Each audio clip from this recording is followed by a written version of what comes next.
Royal Highness Princess Dr. Moradun Ogalana.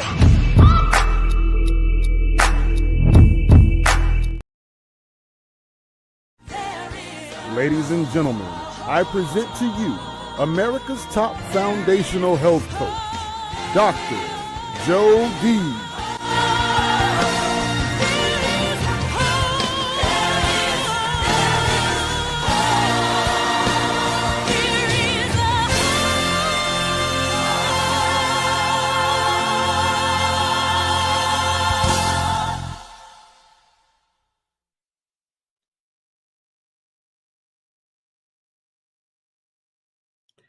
Hey there, I'm Dr. Jody Bear, and we're back here this June for a great doctor talk.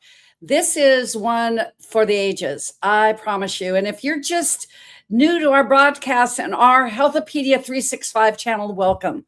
We bring content in the 5 aspects of healthy living, in the 6 pillars of health: spiritual, mental, emotional, physical, financial, and social. And these 6 pillars truly are a part of our talk today, our doctor talk. Like I said, am Dr. Jody Bear, known to some of you as Ambassador Jody Bear from the UN, princess because of being princess in Nigeria. But I can tell you, I'm just your servant today with 4.5 decades being in private practice and having over 35,000 client patients that just got well and they told someone else. So I'm asking you today, take this message because somebody will get well, someone that you know, and then it spreads and it goes to another and another and another. That's what I'm doing right now, being an international global thought leader, now in an award-winning movie. But most importantly, taking this knowledge for you, taking it across the international stage, teaching and training, as all of my 3 expert panelists, and who are really my friends, do as well. So why is this hospitalization advocacy so important to me? You'll hear about that in a moment. But I can tell you, Eastern medicine has evolved. It used to be allopathic medicine and witchcraft. Then it was Eastern and Western medicine. And then we heard, perhaps we're functional medicine, we're entwining it to be interdisciplinary. Dr. Bill Janicek said it on the broadcast about 2 months ago. It's real medicine because it's holistic. As I always say, it's not half-listic, it's holistic from the bottom on up.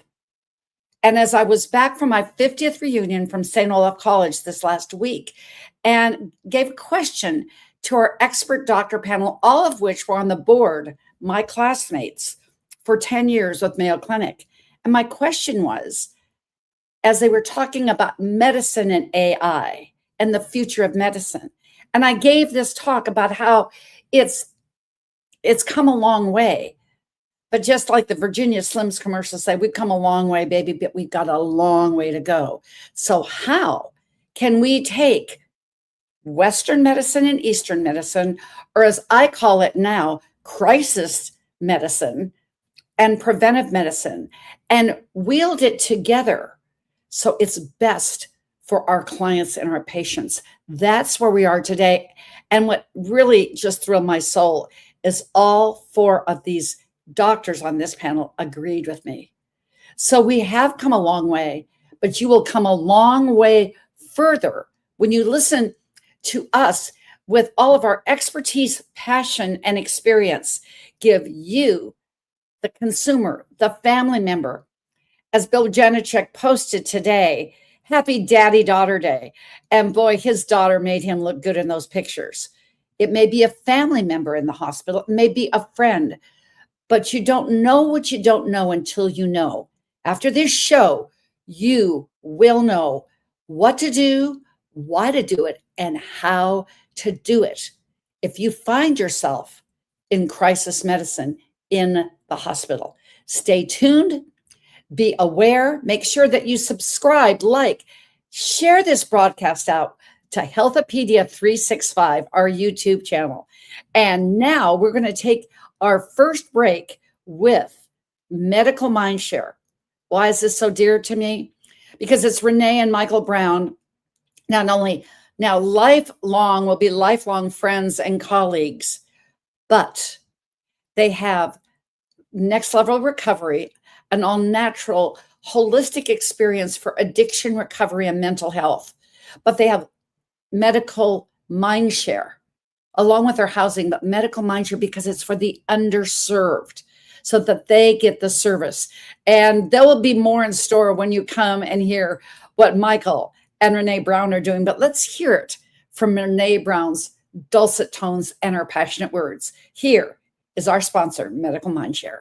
From the well-known brands of Next Level Recovery and Sober Living Properties, Michael and Renee Brown present Medical Mindshare.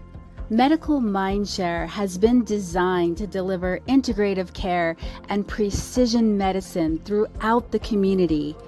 Discover a more personalized path to wellness.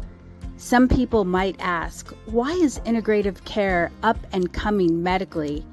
Our answer is that integrative care can be tailored to your specific needs and goals. Integrative care considers mindfulness as a modality and many other alternative therapies amongst traditional medicine. Another feature of Medical Mindshare is enhanced recovery and rapid healing. It's always at the forefront of our mind so that you can experience accelerated healing and a reduction of symptoms. Contact us today to schedule a consultation.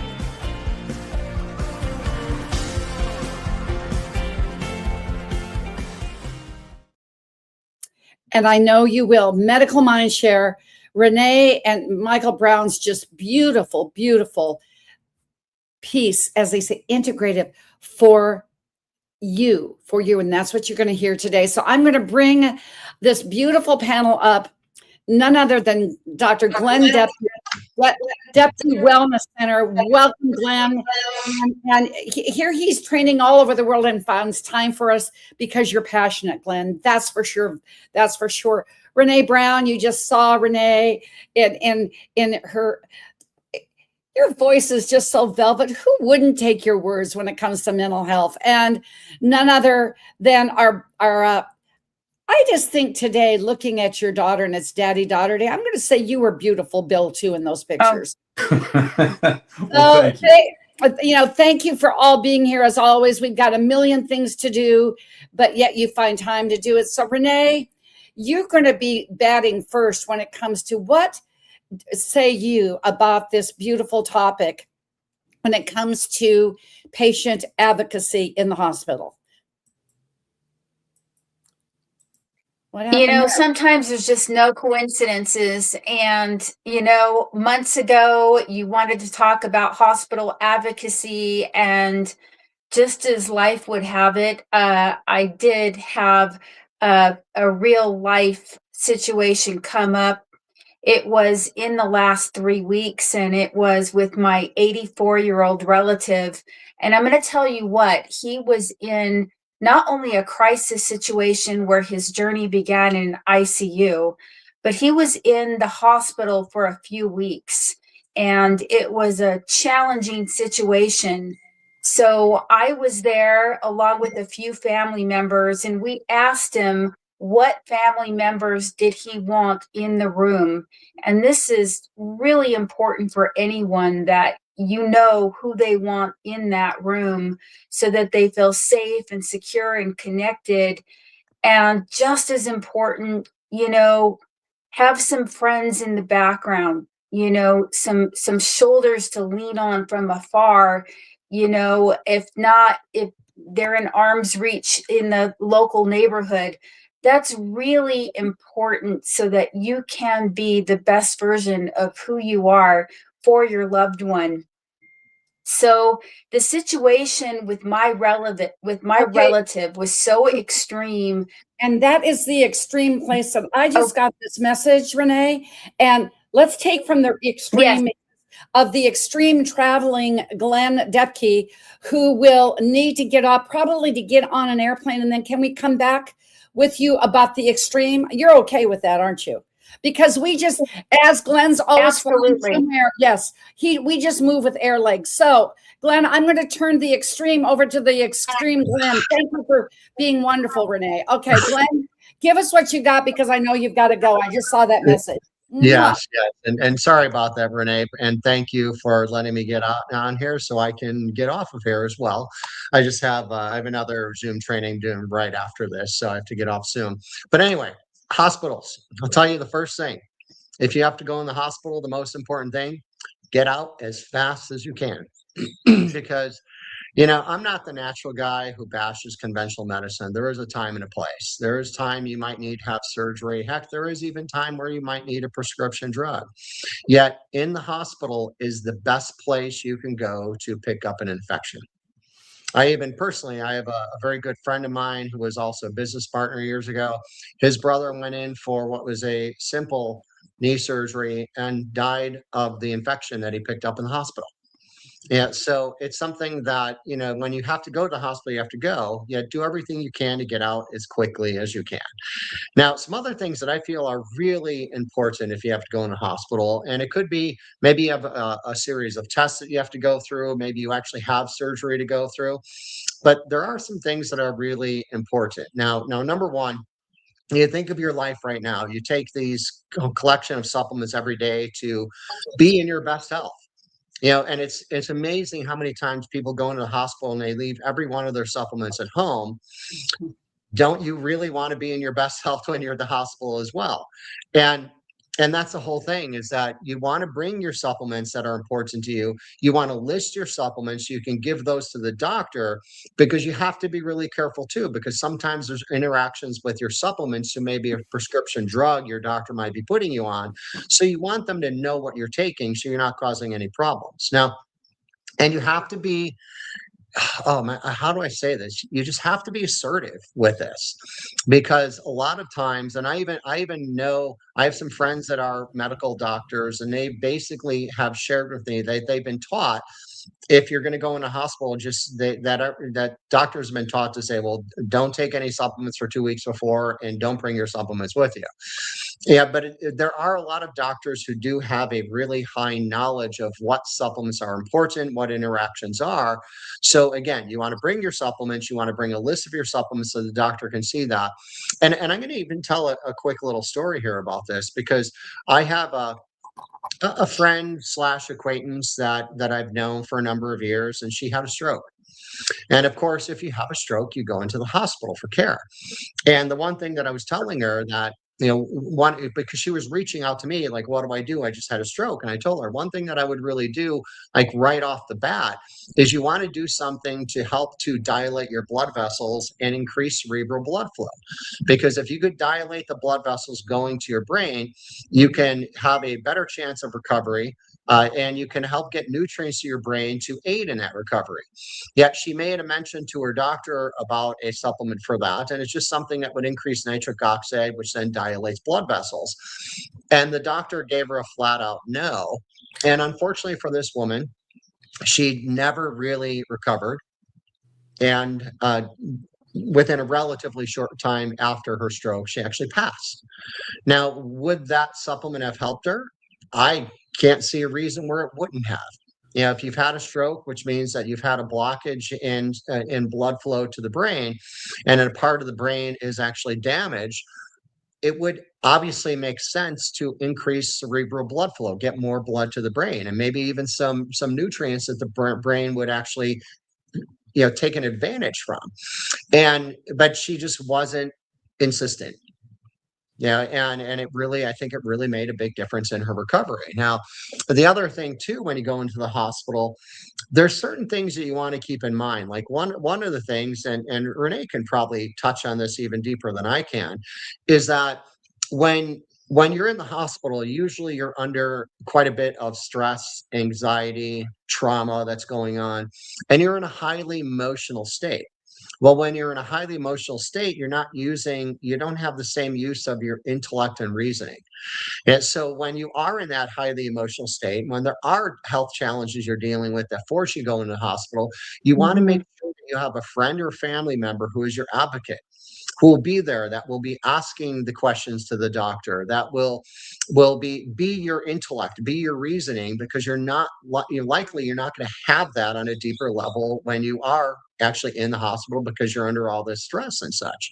And then different things that people don't always think about when you go into the hospital. You want to think of, like, if you're going to hospital, you want to pack like you're going on a trip. That means you bring all the things that are important to you. If you're on prescription drugs, you bring your prescription drugs. If you're taking supplements, you bring your supplements, as I mentioned already. You bring all the things you need to keep yourself comfortable, and you want to really just make sure that you're also following some directions that are important. Like if you have fasting rules before surgery, you want to honor that. If you yeah, as an example, well, another kind of thing that a lot of people don't think about, like you go into hospital, don't wear your wedding ring, don't have expensive jewelry on, leave all that and you're safe at home. And then the bigger thing too is that you have to recognize that it's up to you. You have to be a cause for doing everything in the healthiest way possible to get into hospital, do what you have to have done, and then get out of the hospital as quickly as possible.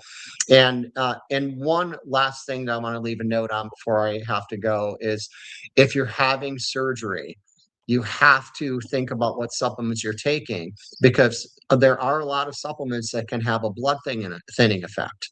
And if you're going to have surgery, you don't want your blood too thin, because then that can actually have a negative impact on your clotting factor. And you want clotting to occur, naturally when you're having surgery. So rather than me go through every single supplement that can have a blood thinning factor, before you're going to go in for surgery, just simply go to your favorite browser and search what supplements create a blood thinning effect that I would avoid before surgery, and make sure you stop those for a couple of weeks before. And that's what I wanted to bring to this. And Jody, thank you for this. Was a great idea. I would have never thought of doing a subject line on this, but I think this is really important because we want to get the best use of conventional medicine. So that means we have to make choices to go along with it. So. And Glenn, I will just say, once you start talking, there's no echo. So we just have to keep you talking. Well, that's usually not a problem. Yes.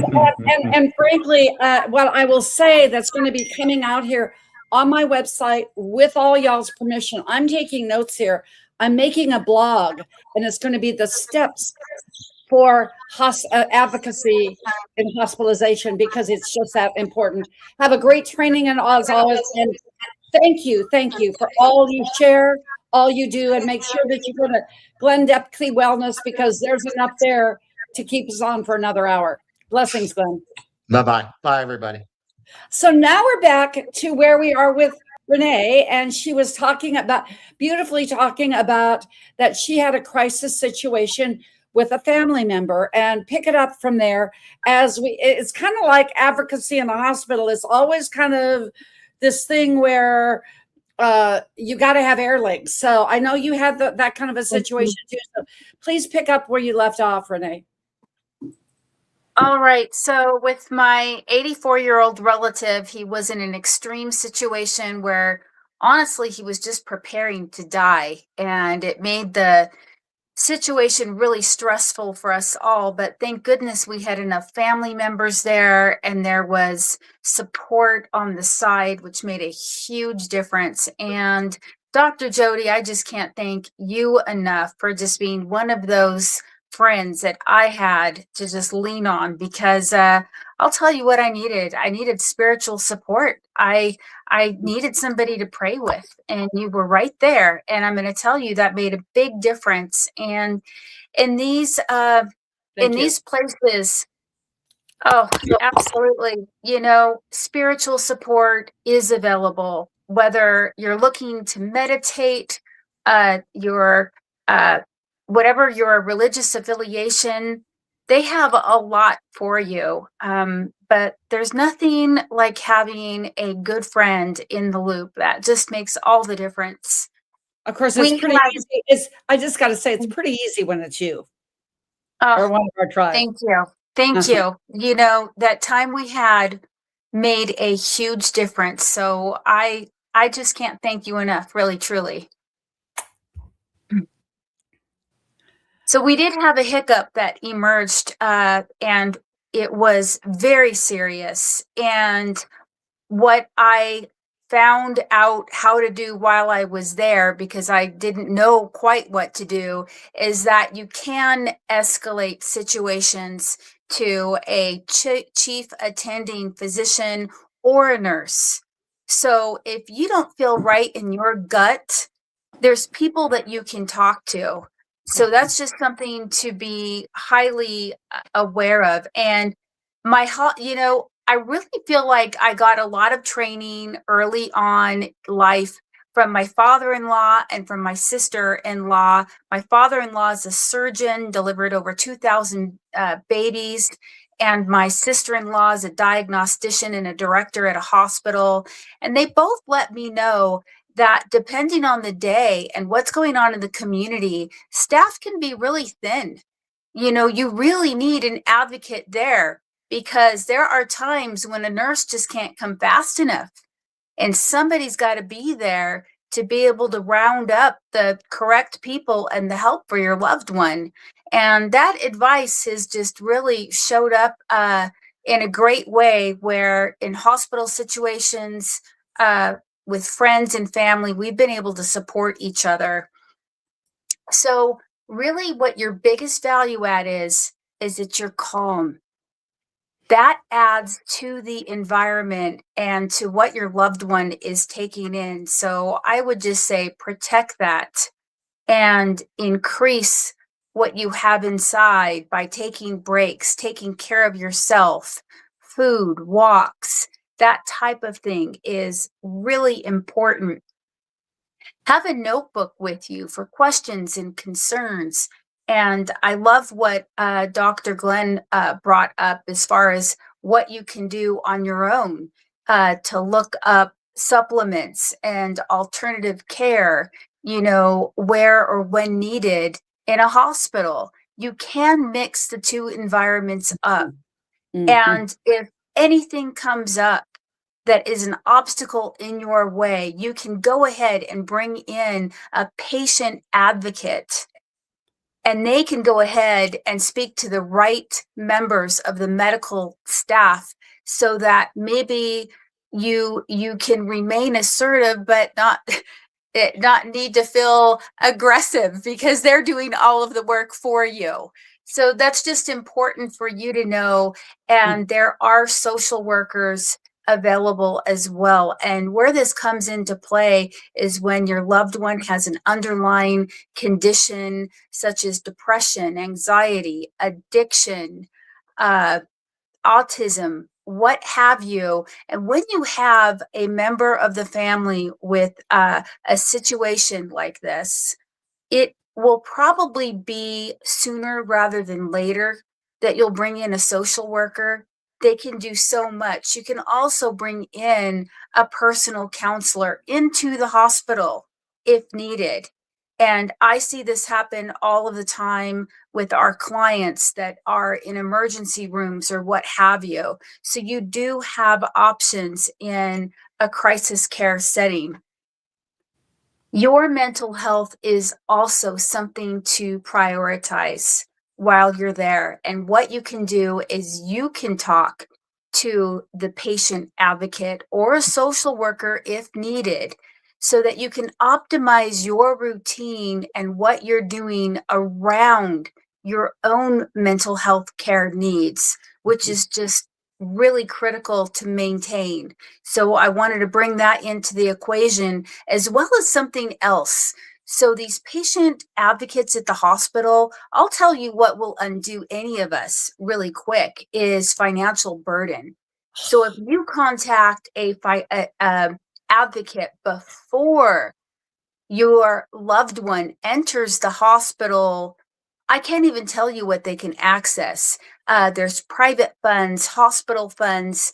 There's ways to really help somebody that is underserved in a situation, even without any insurance. They can actually provide insurance, kind of get that policy started while your loved one is in the hospital. There's so much that they can do. So really, truly, what your presence offers, your calmness and your availability when you're the best version of yourself, which can just be a game changer for your loved one.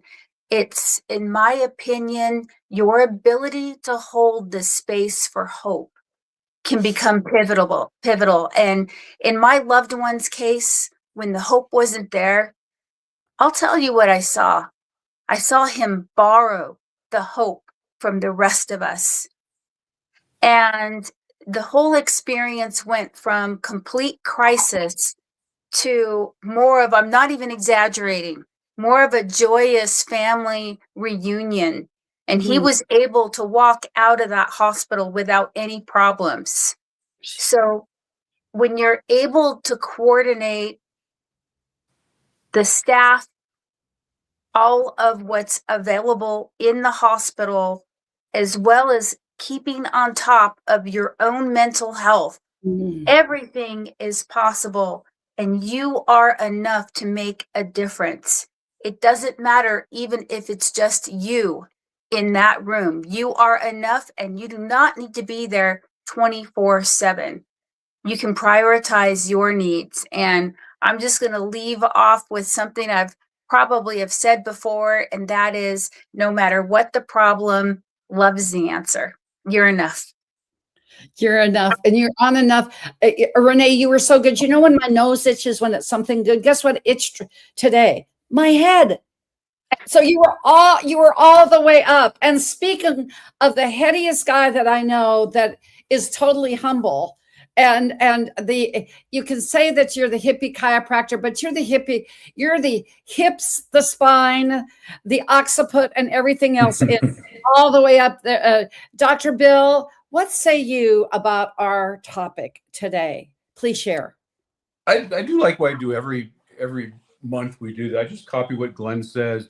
Renee's was amazing. I was actually learning from Renee right now. I didn't know there was financial help prior to going on, but it kind of brings me to the point that I kind of look at it as this is baseball season now, and so there's different rules to this game. So when we're in football season, there's different rules as well. And when you enter the hospital, as us hippies and our holistic and the people that are that we advocate for our own health on a daily basis, when there's an emergency that can happen to any of us at any time, there's different rules. And if you're in the hospital, you're under medical care, and you've got to remember that you've kind of got to abdicate a bit of your what's going on, because the rules are changing a little. Now you're still an athlete. And so if we're Bo Jackson, and if anybody out there doesn't know Bo Jackson, shame on you. But if you're Bo Jackson, you're going to go back out. You're still an athlete, but there's different rules than you were just playing a couple months ago. And you've got to respect those and kind of downplay the ego and be open to conversation. But that same thing goes both ways. Renee's exactly right. You've got to bring in there. You've got to advocate for yourself and know what your boundaries are. The challenge that I see is when you're in an emergency situation like that. If you're in the hospital, it's usually pretty dire. So there's a lot of stress and there's a lot of emotion going on. There's a lot of fear and worry and the like. And Renee's exactly right on. You need to lean on some people to bring you back to a base, because under a stress response, you're not thinking clearly. And you are an expert, I may interject, on stress, not only is Dr. Bill, an expert on stress, but he has an award-winning podcast on YouTube, Conquering Stress Podcast, and that I forgot to plug in. So, okay, Yeah, continue. that's okay. Thank you. I appreciate that. I'm also an expert of giving stress to other people because it's just fun to do. But the point is that when you're not thinking clearly, you're just going, okay, whatever. And people go in the hospital, and that's when they kind of they can get bullied. Well, we've got to do this. We've got to do. There's no other option in the world. We can't do. And respect opinions, but you need to have those filtered on the outcomes that you want, because I spend a couple hours a week with patients just explaining physiology and what's going on, because they come in and I went to the doctor and they said I have to blah blah blah, have all this stuff. I'm like, okay, well, let's slow the roll. What's really going on? And it's sort of a bit of a detachment. Under stress, that's hard to do when you're in the middle of it. But if you're prepared for it and you have some people around you that you can kind of that calm you down, just like Renee was saying when you guys are there, if you can bring that down a little bit, then you can have logical conversations. So what's our outcome? What are we doing? What do we have to do right now? What's the good, the bad, and the ugly in having this out, and get out of that setting as soon as possible? Because glad Glenn's not here, because I don't like to say this in front of him, but he was right that that hospitals are they're dirty places. Yes. And some people have the idea that it's like the grand temple when they're entering a hospital, that everything's pristine and everything's just right, and this is the place for saving lives. No, that's largely bullshit. Is that it's a corporation. Thank you for using that medical term. I appreciate it. It is. It's a bovine excrement, but the point is they have systems in place, and they're more there, and they have a philosophy: is get rid of the symptoms, drug it, patch it up, get them out, get paid, and go on to the next. And when I have really good friends that are orthopedic surgeons, neurologists, obstetricians, everything, and they're good people. But you remember there's different rules. It's like you have the good athletes, but you're playing in a different field. And again, you have to respect their perspective and kind of have open conversations, because at the same thing, they need to respect yours as well. Mm-hmm. And if you can bring everybody together on the team and saying, hey, Aunt Sally's in the hospital. She's a holdover from Woodstock, so she has her patchouli and her tie-dye. She does her chakra cleansing, her supplements, and she eats grass-fed chickens with kale sauce and that, but she has stage 2 cancer. What do we do? Mm. And you got to have somebody that's going to open that conversation. And if you come in with a team from the other side that says we're not going to do any patchouli, we might use some lemon verbena, or something else, but we're not going to do that. You've got to set your boundaries and say, okay, in this situation, we will or we won't do this, we won't do that, and have those outcomes. Because you're going into a change in philosophy. We're going from optimizing health in drinking unicorn blood and exercising every day and praising God in the universe, to saving lives and getting someone to walk on this big blue marble the next day. And you got to bring those together so that you guys will have a common outcome that you can both agree on and support. And Renee put it perfectly, is sometimes people will go in there aggressive. You're not going to do this. You're not going to do that. The best way to get somebody not on your team is just to piss them off and have them not like you in the first place. And you don't want anybody on your team to not like you, because even if they do the right things, they're not going to do it with the right energy, that they're not going to bring it to health and healing. You should have a smile every time that somebody walks into your room, and have open conversations and grow in the common goal. Get Aunt Sally out of there, get her back to Woodstock for one last time, whatever she wants to do. But you should, when your family and your team comes together, it should be the most joyous stop that the hospital staff makes on that day, so that they're happy, that they want to. Think about it. If they were waitresses, you were in a restaurant, you're not going to be complaining. You said, my soup is cold. There's a fly in the soup. I can't do this. This is the wrong wine. You're like that. You're going to get your food spit in behind the back. Same thing with the doctors. Nice one. Yeah. I mean, it's that there's no reason to come in with that attitude, and make sure you check your attitude first, because whatever energy you're bringing out, if you're scared and pissed off, realize that you're scared and pissed off and ask for help, because we're all healers. We've had clients and patients that come in and they start to demand shit, and then I'm like, I'm going to help you. Why are you fighting me and everything that I'm trying to help you? It becomes like this. It's a bad energy.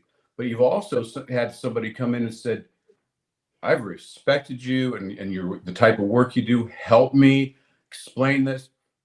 They're sharing in your vision and the thing that you love to do, and then you'll give to the end of the earth.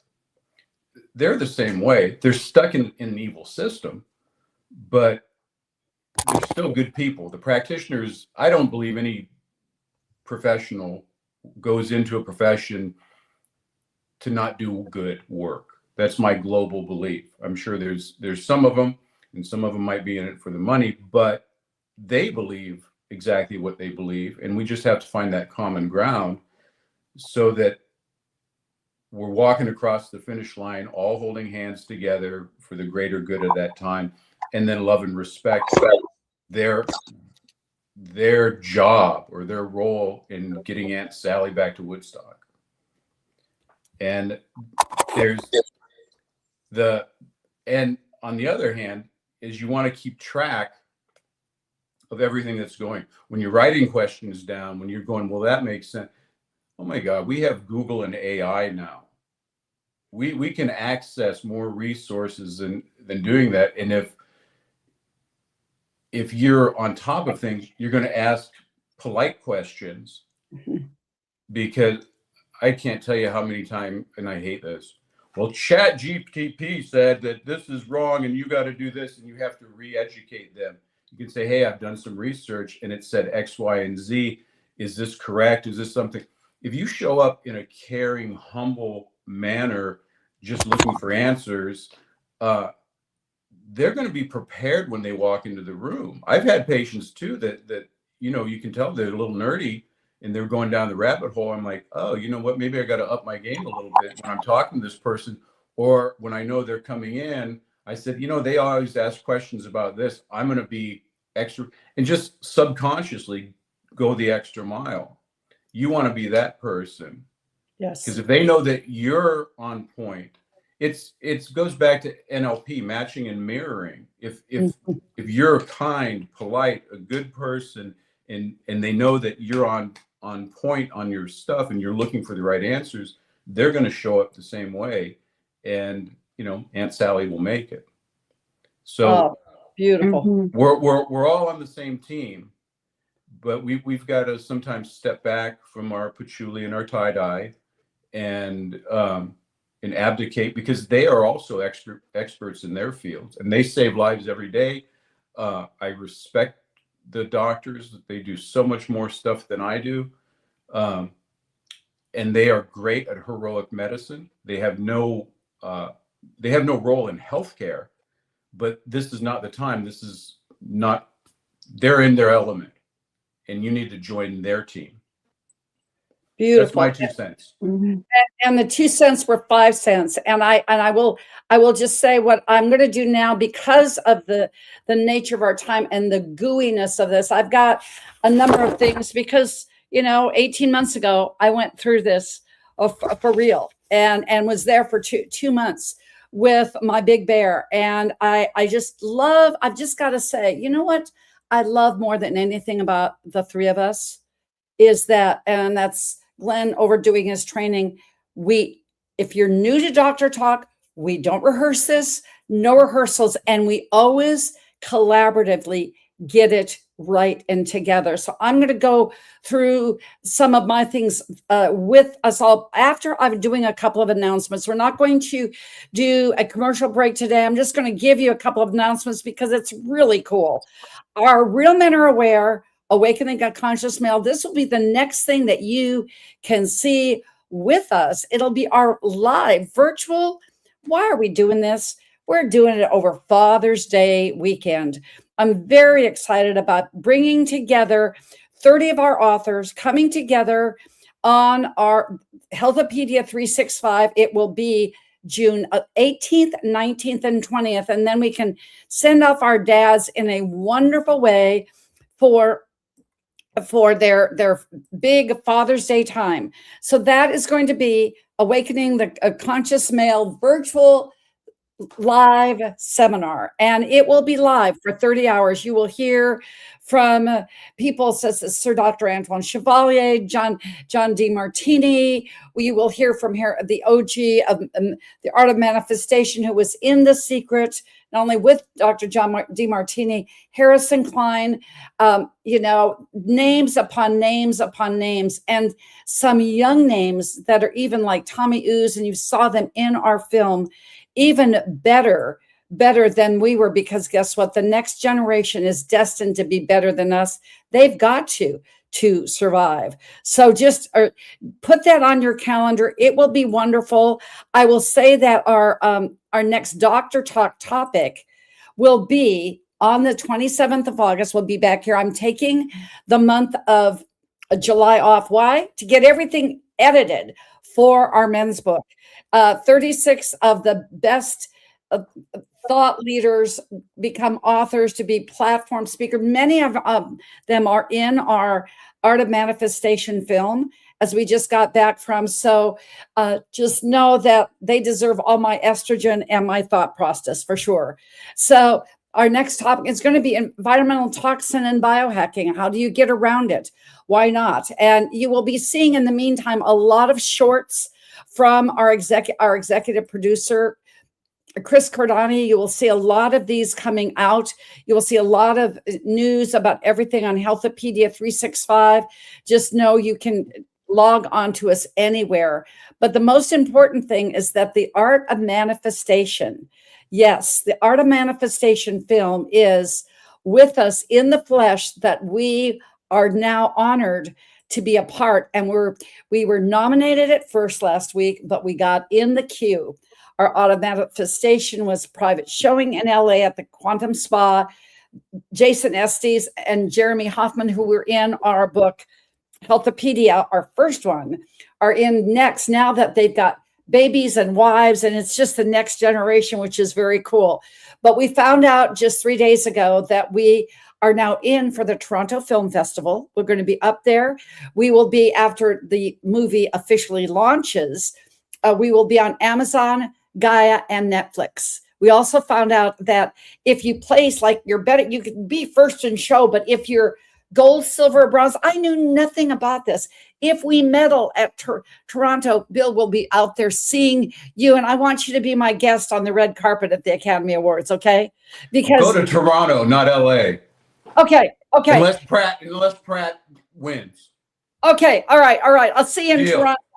A deal. But so just know, and Sarai and Isaac, who is the voice of the Art of Manifestation, Bill and Renee, you saw him. He's so tall. I think he was born 4 feet tall.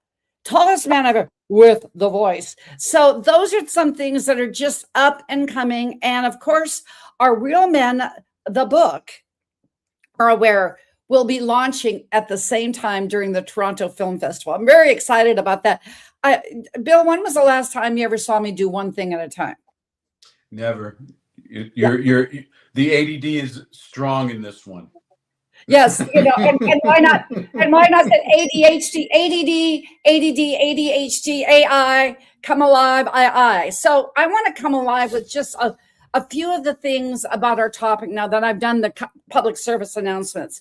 We all know to have a living will, to make sure your will is in place, because guess what? None of us are getting out of here alive. We're all going to die. So you might as well have that in place.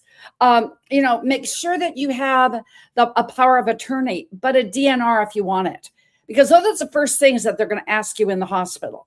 All right. Now, I did this when my big bear first had his stroke. One of the smartest things I did, I wanted their schedule. When do they have the turnover in the hospital? Is it 2 o'clock? Is it 4 o'clock? Is it 3 o'clock? And I was there long enough. And I would just, what I called myself, I said, I am now your resident. Just call me Dr. Sunshine. And it worked. They knew I didn't pull out any of the other degrees. I just said, I'm a holistic nutritionist. And that was enough that they knew that I had. And I had a few things, and I let them know at the very beginning. And Dr. Sunshine has a few things that are accoutrement for my husband. And they were okay with that at the very beginning. I was very subtle. When the things that I didn't do well, that if I had known, because you don't know what you know until you know. All right. Mm-hmm. But I have the schedule of the hospital. I wanted to know this because it goes, because they, what do I want to say? We've gone from the practice of medicine to medical business. Make no mistake about it, that it is the business of medicine. Hospitals are designed to make money. Okay. So in that, there's a situation that I did a little bit into, but I wanted to know. And I did it with the first hospital, didn't do it with the second. And that was my mistake. I asked them to put into the notes to the head nurse at the very beginning, had the patient advocacy person there. And I said, I want to know if there's any policy change or test that's being done on my husband prior to them doing it. Okay. The policy change is, as many of you know, they downgraded my husband. Why? Because they wanted that room. They wanted the room for more money. When they downgraded him, the rest is history. He aspirated and he passed and graduated to heaven 3 days later. Now, I had no control over that. But had I done that and said, I want this to be in writing, that I'm the person, if there's any policy room change, and say, I just like Dr. Sunshine, I just want you to let me know. It may have had a different outcome. That was a hard one for me to get through. So maybe in me sharing this from me, you can get through it that way. And when Renee talked about it, and we all talked about this advocacy and having a team around, make sure that you have another person. You take your break, because you've got to keep doing. I did my autonomic nervous system walk outside the hospital room if I had to, because it's true. It's true. There's no getting around about it. It is a substantiated fact, because ChatGPT says it, that epigenesis, hospitalization, is the number one cause of death. It's not cancer. It's not heart disease. And most people die from something that they didn't come into the hospital with. And that's just the case. So if that's the case, knowing that, you don't know that you know until you know. But I had people so that I could take a break, and there was somebody with my husband until it was night time. And that, when it's a severe situation, because it is the business of medicine. And if you know that ahead of time, and I never knew how many notes I could take in a phone, Renee, even without a notebook. And it is true that everyone has. My last thing that I want to share, and then let's just have our roundtable like we usually do, that nobody decides but you when you're born, and nobody but you decides when you go to your maker and you graduate to heaven. So if you've gone and you're listening to this broadcast and you've gone through recently something that I have gone with my big bear, just let go of the guilt, let go of the I shoulda, woulda, coulda, because you're just going to be shooting all over yourself. It's another version of bovine excrement. And that has been a continual challenge for me, because Robert H. Bear decided that was his decision. And I know in my heart that I did everything. And you know, with the level of your caring with that loved one, you wouldn't be in the hospital in the first place. If you're there with them, you have done your best. So, Bill and Renee, just open it with your last words. Would love to hear. Renee, ladies first. All right. Well, I just wanted to thank you for what you added about social skills. While, you or your family, your loved one is in crisis, because it's imperative that you're able to keep your respect and your manners intact. So much so. So you did a great job with that. And there's still room for you to be you in crisis, in a hospital.